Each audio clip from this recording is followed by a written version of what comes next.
Welcome to Unplanned and Untold, a podcast that dives into the real-life, unexpected twists of facing an unplanned pregnancy in college. Join us as we listen to the unplanned and untold stories of those who have overcome the odds in order to achieve their goals. Welcome to another episode of Unplanned and Untold. I'm your host, Caitlin Willing, and thank you so much to our guest, Mandy Lester. I am so excited to interview you today, Mandy. Hi. How are you? I'm good. How are you doing? Doing so well. It's so nice to hear that Southern accent again. I missed it living out here in Arizona. I don't get to hear it anymore. Yes, it is very deep. Oh, it's so sweet. It's just so homey for me hearing it. So I love it. And I'm going to love doing this interview because you have an amazing story to tell. Yes, it is crazy at times. Oh my gosh. Well, let's go on and dig in. Can you tell me a little bit about, so out of high school, what did your college aspirations look like? What did you dream to do?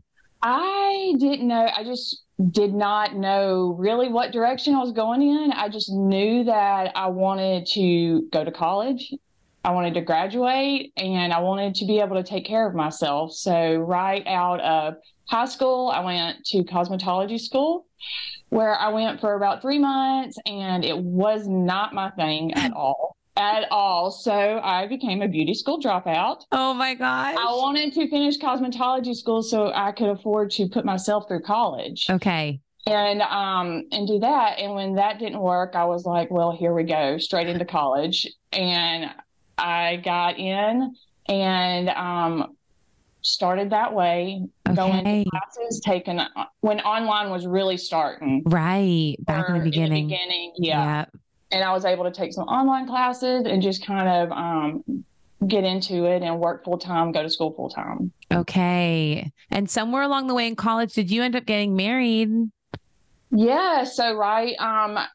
Getting out of cosmetology school, I met a boy from hometown and fell in love and got married right away. And we moved off and lived in Hawaii and California. Wow. Lived in the military. Yeah. And so through that, I still stayed in school, whether I could take a class at the satellite campus or online still. I stayed in doing that and ended up not working out and ended up being pretty messy situation. But through it all, school, right, main thing. Through that, through all of that, I just kept clinging on to. That was like my only thing because it was a stability to me. Sure, absolutely. And, for our listeners who only listen on a podcast, there are others who watch our video on YouTube. And I'm sure they're wondering, and I have to ask, because I know it has something to do with your past relationship, but can you talk to us a little bit about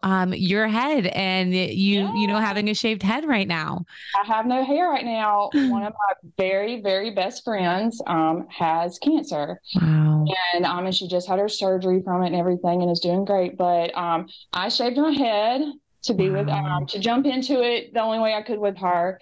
I met her, we became friends because through my ex, while I was married to him, he got engaged to this girl behind my back. And she did not know about me. I did not know about her. But when she found out about me, she got a hold of me. Oh my word. And we talked on the phone for hours, putting all the pieces together, and she was brokenhearted. I was brokenhearted. Oh my gosh. And we ended up becoming very good friends, flying out from Alabama to California, hanging out and going, just having the best times. And we're so much alike. Wow. And we've been friends for many, many, many years now. And she ended up, my husband now, she ended up marrying his best friend. Wow. And so we're so connected in each other's weddings, being godparents and stuff like that. What a story. But I would go through all the messiness again to have her. Oh my gosh. And what a great friend truly you are to walk through this with her and to shave your head in honor of her journey. That is so commendable. There's nothing I wouldn't do for her. Wow.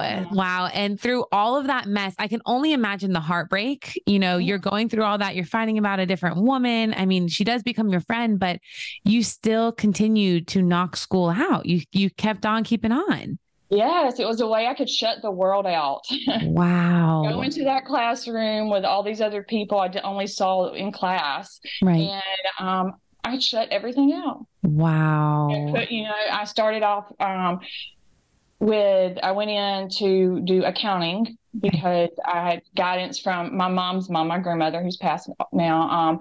And she was very encouraging on taking care, you're a female. I want you, Yeah. very encouraging on, I think she did the same for my mom and guiding her as Sure. well. But to do something that you're going to, as a female, take care of yourself. So I was like, accounting can do that.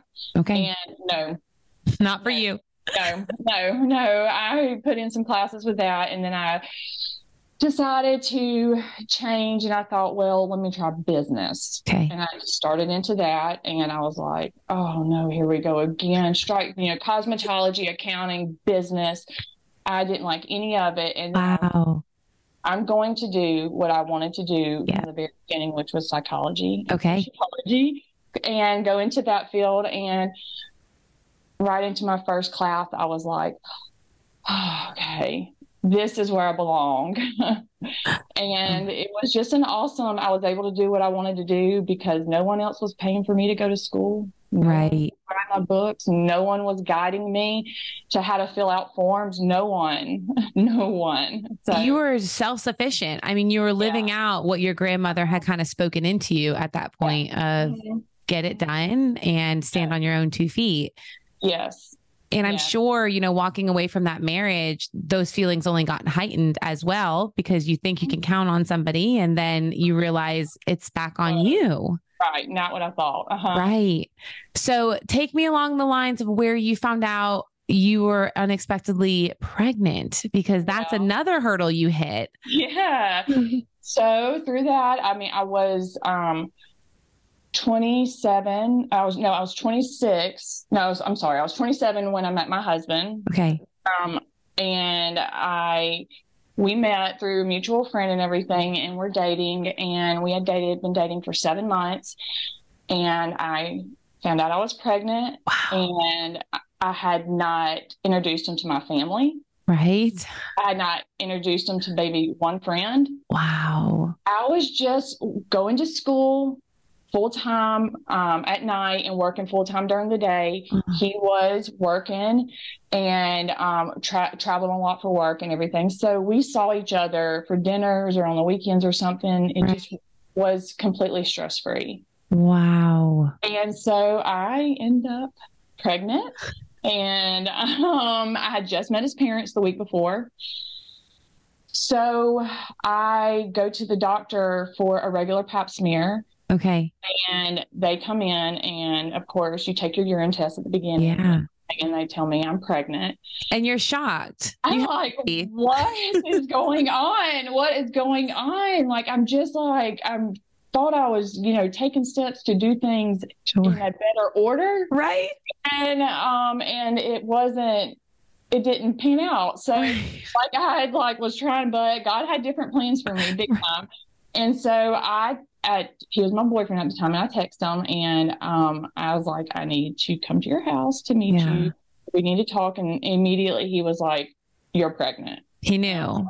Yes. And that's all I could say. So I started to drive out to his house, and when I got there, I was so nervous, of course. Sure.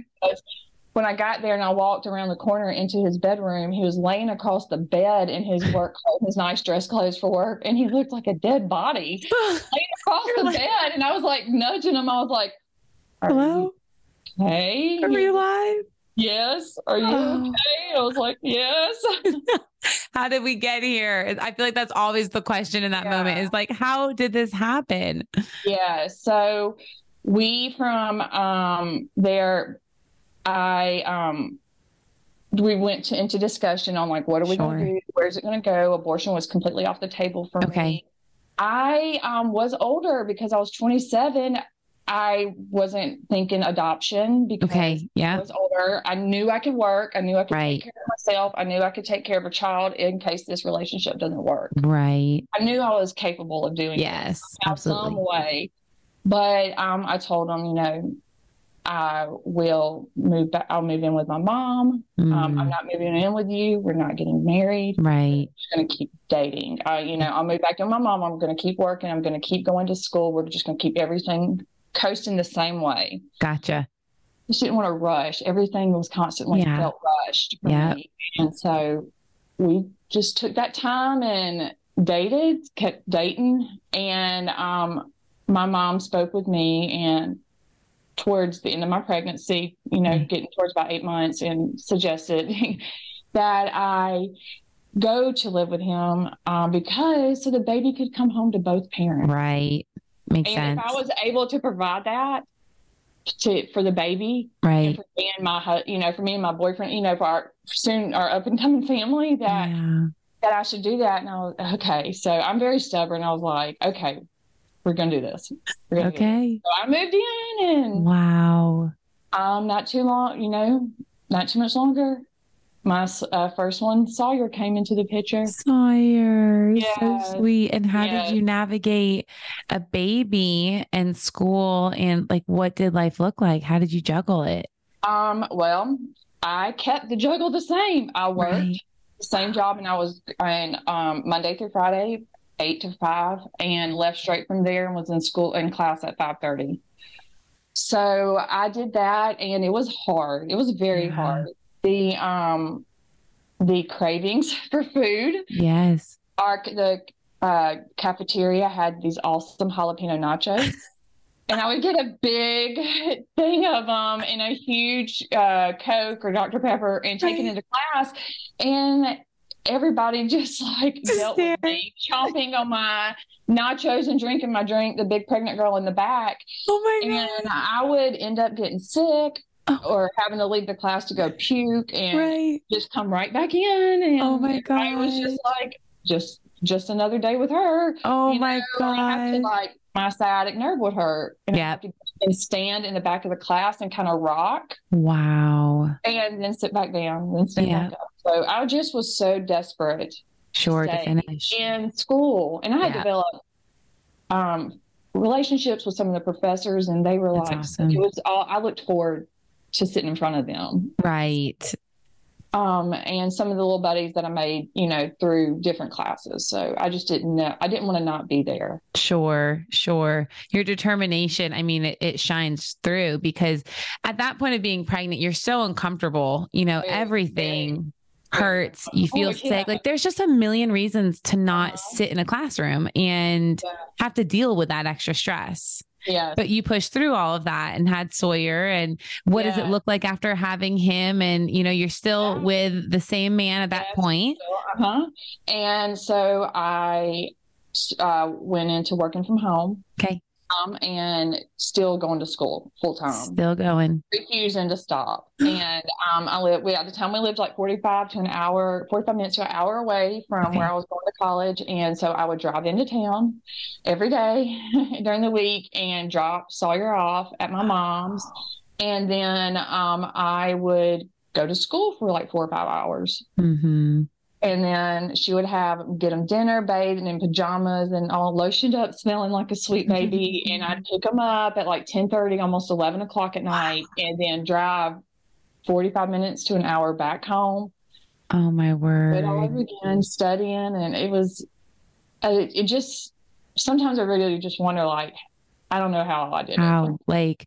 We had a student mom who had a very similar story before she moved into baby steps, and she was doing the same, driving 45 minutes one way to pick her son up from daycare, driving 45 back minutes in to go to school. And, she really got to the end of her rope without any support. She ended up finding out about us on the bathroom stall and moving in. But I mean, her story of just treading water and not really having even many memories of that time, that age time with her son. It's so true, because you're in survival mode. Yeah, I do.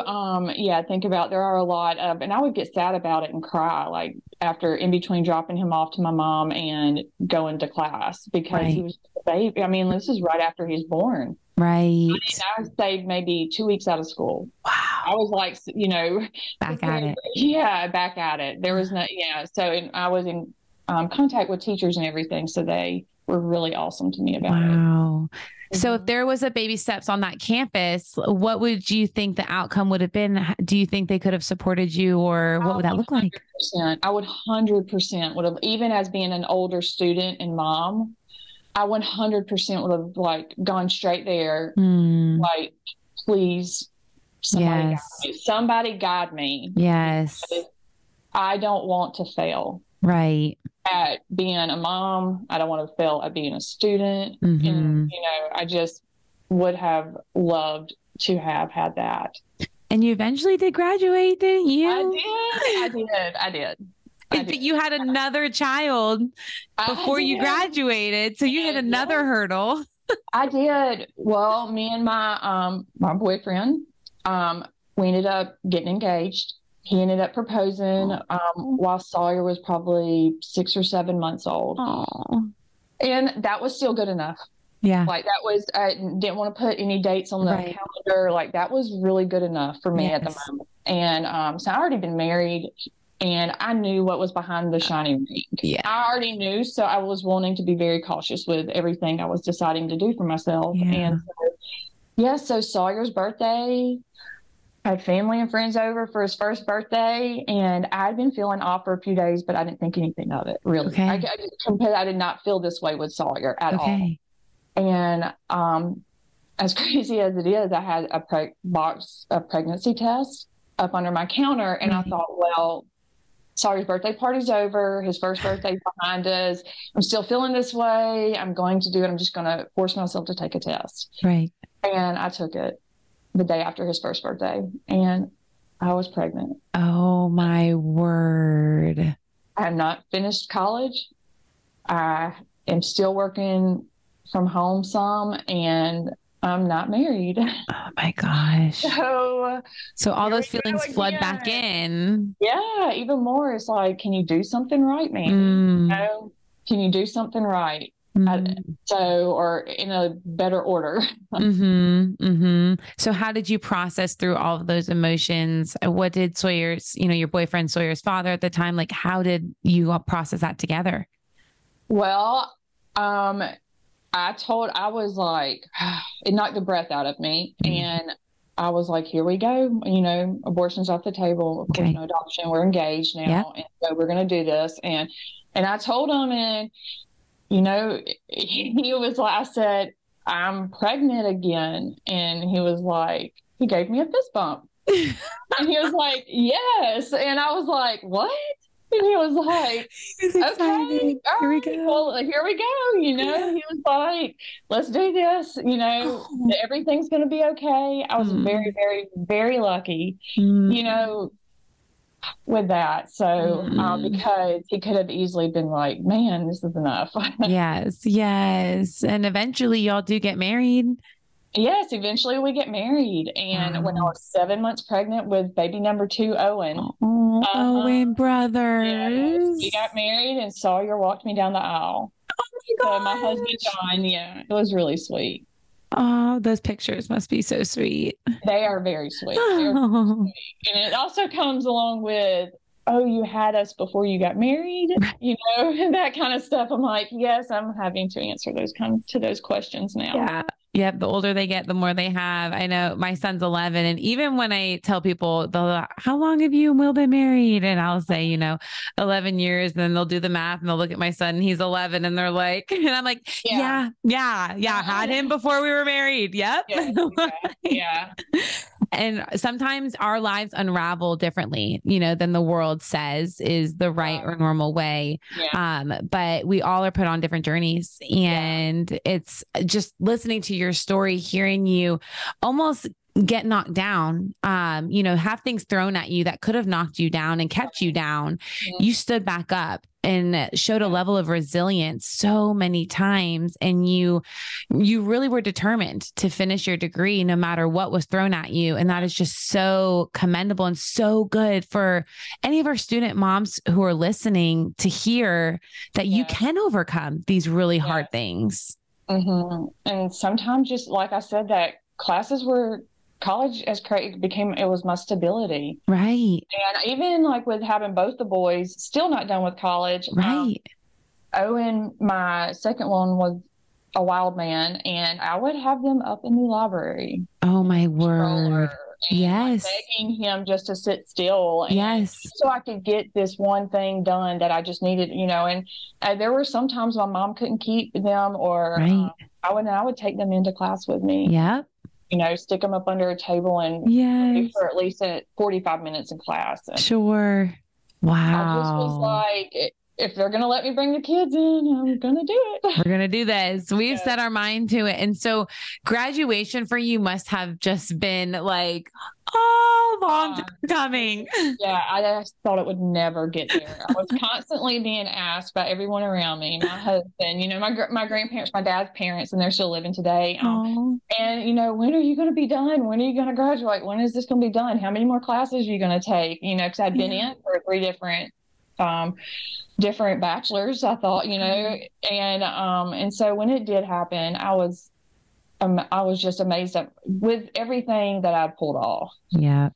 And everything that was behind me. And I got to have my grandparents, Wow. my graduation, my husband, and both my little boys there in their matching little seersucker outfits and everything. And my mom was there, got to be there, and my youngest sister got to be there. Okay. She's 10 years younger than me. So I really wanted her there because I really wanted her to see.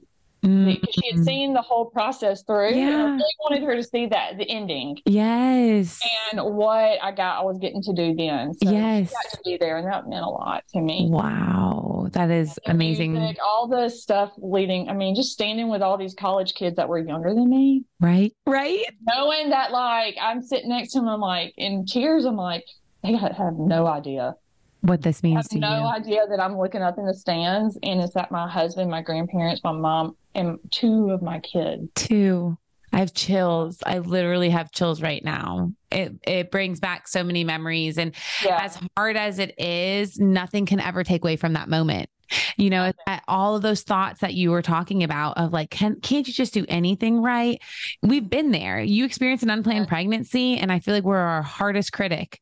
We are the ones who are going to beat ourselves up the most about why us, like, why couldn't we just do things in the order that we were expected them to do?